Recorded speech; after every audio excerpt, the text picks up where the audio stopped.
Hi hello viewers welcome to social post TV నేను మీ శ్వేత so ప్రస్తుతం మనతో పాటు స్టూడియోలో ఉన్నారు స్టాక్ మార్కెట్ అనలిస్ట్ జీవి సత్యనారాయణ గారు నమస్తే సార్ నమస్తే సార్ ఇప్పుడు అమెరికన్ ఎక్స్చేంజ్ లేదా ఈటీఎఫ్ ప్రాసెస్లు ఏమైతే ఉన్నాయో ఇలా కాకుండా నేను డైరెక్ట్ గా నాకు ఈ షేరే కావాలి నేను ఈ షేరే కొనుక్కోవాలి అని అనుకుంటున్నా అంటే ఏమైనా ప్రాసెస్ ఉందా రిస్క్ లేకుండా అవును రిస్క్ అనేది కామన్ ఓకే షేర్ మార్కెట్ అంటేనే రిస్క్ తో కూడుకున్నది అయితే దాంట్లో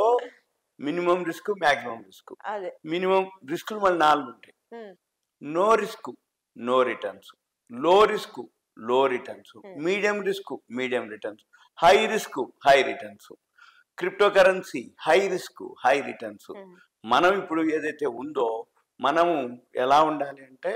మీడియం రిస్క్ కానీ లో రిస్క్ కానీ తీసుకొని హై రిటర్న్స్ తీసుకోవాలి ఎప్పుడైనా కానీ రిస్క్ తక్కువ ఉండాలి రిటర్న్స్ ఎక్కువ ఉండాలి అసలు రిస్కే లేదు ఇప్పుడు పోస్ట్ ఆఫీసులు ఉన్నాయి బ్యాంకులు ఉన్నాయి రిస్క్ లేదుగా ఎందుకు ఏమన్నా ఉండని నీకు ఎంతైతే ఇస్తామన్నారో అంతే ఇచ్చేస్తారు రిస్క్ లేదు కానీ రిటర్న్స్ ఏముంటాయి 6-7% 8% వచ్చింది అనుకో ఇన్ఫ్లేషన్ ఉంటుంది ద్రవ్యోల్బణం దానికి ఈక్వల్ అయిపోద్ది అంటే నీ పైసలు నీది జీరోనే ఇంకా వీలైతే ఇన్ఫ్లేషన్ ఎక్కువ ఉండి ఇంట్రెస్ట్ రేట్ తక్కువ ఉంటే మైనస్ లోనే ఉంటావు నువ్వు అంటే 100 రూపాయలు పెట్టి నీకు 8 రూపాయలు 7 రూపాయలు వడ్డీ వస్తే ఇన్ఫ్లేషన్ కూడా 7% ఉంది అంటే నీకు జీరో రిటర్న్స్ అన్నమాట అర్థం అంటే నో రిస్క్ నో రిటర్న్స్ ఇలానే అయితే ఇప్పుడు మన షేర్ మార్కెట్లోకి వచ్చేటప్పటికి మనం ఈటీఎఫ్లు ఉన్నాయి ఇండియన్ ఈటీఎఫ్లు ఉన్నాయి అమెరికా ఈటీఎఫ్లు ఉన్నాయి నాస్డాక్ 100 ఈటీఎఫ్లు ఉన్నాయి మన ఈటీఎఫ్ల కంటే సింపుల్గా మ్యూచువల్ ఫండ్స్ కంటే ఈటీఎఫ్లు బెటర్ ఈటీఎఫ్లో కూడా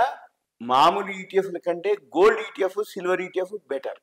ఈ గోల్డ్ ఈటీఎఫ్ సిల్వర్ ఈటీఎఫ్ తో పోల్చుకొని నాస్డాక్ ఈటీఎఫ్ కూడా మంచిదే నాస్డాక్ ఈటీఎఫ్ అంటే ఏంది అమెరికా మార్కెట్లో ఇప్పుడు ట్రంప్ వచ్చింది కాబట్టి రాబోయే 4 years బాగుంటుంది కాబట్టి అమెరికా ఈటీఎఫ్లు మనం కొనుక్కోవటం అనేది ఒక పద్ధతి ఇప్పుడు మనం మాట్లాడేది ఏంటిది అమెరికా ఈటీఎఫ్లు ఏవైతే ఉన్నాయో నాస్డాక్ 100 ఉన్నాయి 100లో కొన్ని మంచి ఉంటాయి కొన్ని బాగలేని ఉంటాయి అలా కాకుండా కొంతమందికి నేను ఎన్విడియానే కొనుక్కోవాలి కొంతమందికి యాపిలే కొనుక్కోవాలి కొంతమందికి టెస్లానే కొనుక్కోవాలి కొంతమందికి లేకపోతే ఫ్లిప్కార్ట్ అనో అమెజాన్ అనో లేకపోతే ఏదైతే ఉన్నాయో నెట్ఫ్లిక్స్ లాంటివి అవే కొనాలి అని అనుకుంటాడు అనుకో అవి కొనాలంటే ఎట్లా కొనాలి అంటే ఇప్పుడు ఉన్నాయి కూడా ఆప్షన్ కూడా ఇప్పుడు అమెరికా షేర్లు కొనుక్కోవాలి అంటే మనము యాప్లు ఉన్నాయి ఇప్పుడు మా దగ్గర ఉన్నది యాప్ అంటే ఒక demat account trading account open చేయాలి మనం ఏం చేయాలి మనం అమెరికా షేర్లు కొనదలుచుకుంటే ఏ షేర్ కొనదలుచుకున్నావో ముందుగా ఏం చేయాలి ఆ డిమాట్ అకౌంట్ ట్రేడింగ్ అకౌంట్లో అంత అమౌంట్ని ఇండియన్ కరెన్సీ వేయాలి ఇండియన్ కరెన్సీ డిపాజిట్ చేస్తే Indian currency dollar conversion suppose ఇప్పుడు డాలరు హైలో ఉంది ఇండియన్ కరెన్సీ అంటే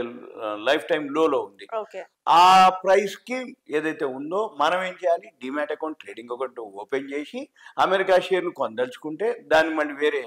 అందులోనే యాప్ ఉంటుంది దాన్ని మనం అప్డేట్ చేసుకొని ఇండియన్ కరెన్సీ దానిలో డిపాజిట్ చేయాలి చేస్తే ఇండియన్ కరెన్సీ ఏం చేస్తారు వాళ్ళు డాలర్ కన్వర్షన్ చేస్తారు ఎంత చేస్తారు ఏదైతే డాలరు ఇండియన్ రూపీ ఉందో ప్రైస్ ఏది కన్వర్షన్ దాని ప్రకారంగా నీకు అన్ని డాలర్లకి ఆ అమౌంట్కి నీ అకౌంట్లో ఉంచేస్తారు ఉంచిన తర్వాత మళ్ళీ మీరు ఏదైతే కొనదలుచుకున్నారో యాపిల్ అనుకోండి టెస్లా అనుకోండి నెట్ఫ్లిక్స్ అనుకోండి ఎన్విడియా అనుకోండి ఏవైతే మనం కొనదలుచుకున్నామో ఆ షేర్ ప్రైస్ చూసుకొని ఆ గ్రాఫ్ చూసుకొని అది మనము కొనుక్కోవచ్చు ఏది అమెరికా షేర్లు అయితే అమెరికాలో మనం సిటిజన్ కాదు అమెరికాలో సిటిజన్ ఉన్న వాళ్ళు అమెరికాలో షేర్లు కొనుక్కోవటం క్రిప్టో కరెన్సీలు అవన్నీ ఒక పద్ధతి మనం ఇండియాలో ఉండి ఇండియాలో అమెరికా షేర్లని ఒక అమెరికానే కాదు యూరోప్ ఉంది చైనా ఉంది జపాన్ ఉంది కాకపోతే మనం అవన్నీ ఎంకరేజ్ చేయము అట్లని దానికి సంబంధించిన ఇన్ఫర్మేషన్ కూడా అంత మనం పట్టించుకోము ఒక్క ఎంతసేపటికింది మనకి మేజర్ ఎవరు మెయిన్ ఎవరు అంటే అమెరికానే ఇప్పుడు ఏదైతే అమెరికా మళ్ళీ కొత్తగా గవర్నమెంట్ ఫామ్ అవటం ట్రంప్ రావటం ఆయన కూడా షేర్ మార్కెట్ రిలేటెడ్ రెండోది మనకి అంటే మిత్రత్వం కాబట్టి మనకి ఏదున్నా అంటే మన వాళ్ళందరూ ఏదన్నా అనగానే మేము చైనా పోయి సంపాదిస్తాం జపాన్ పోయి సంపాదిస్తాం అంటారు పోతే అమెరికా లేకపోతే ఇక్కడ అంటే ఏంది ఎడ్యుకేషన్ అయిపోయింది అంటే జాబ్స్ కానీ ఏదున్నా సోర్స్ ఆఫ్ ఇన్కమ్ కానీ మనోళ్ళు కానీ అందరు ఎక్కువ శాతం అమెరికాలోనే ఎక్కువ స్థిరపడతారు కాబట్టి ఏం చేస్తారు ఎక్కువ శాతం అమెరికాకి మనకు ఉంటుంది కాబట్టి అమెరికా షేర్లు ఏవైతే కొనదలుచుకున్నారో ఎవరైతే ఈ వీడియో చూస్తున్నారో అమెరికా షేర్లు కొనదలుచుకుంటే అవి కూడా గ్రాఫ్లు ఉంటాయి అవి కూడా ఫండమెంటల్స్ ఇప్పుడు అన్ని వచ్చేసినాయి. స్క్రీనర్లు వచ్చినాయి, స్కానర్లు వచ్చినాయి, ఫండమెంటల్ వచ్చినాయి. ఆ కంపెనీ ఎంత గ్రోత్ ఉంది, ఎంత ప్రైస్లో ఉంది, ఎన్ని డాలర్లో ఉంది, దాని యొక్క profit and loss, balance sheet, మన షేర్ మార్కెట్లో మన షేర్లు ఎలా అయితే చూస్తామో అవి కూడా అలానే చూడాలి.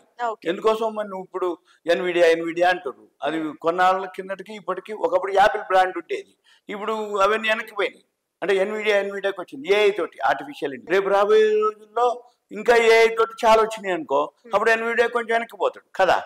మనం ఏం చేయొచ్చు, ఏవి గ్రోత్ ఉండబోతున్నాయి షేర్లు, అమెరికా షేర్లు మనం ఇక్కడనే చూసుకొని ఇన్వెస్ట్ చేయొచ్చు. ఇంకా మీకు ఏమైనా డౌట్స్ ఉంటే కాల్ చేయొద్దు, మీ పేరు వాట్సాప్ చేస్తే నేను చేస్తాను. Done sir, thank you so much. Thank you.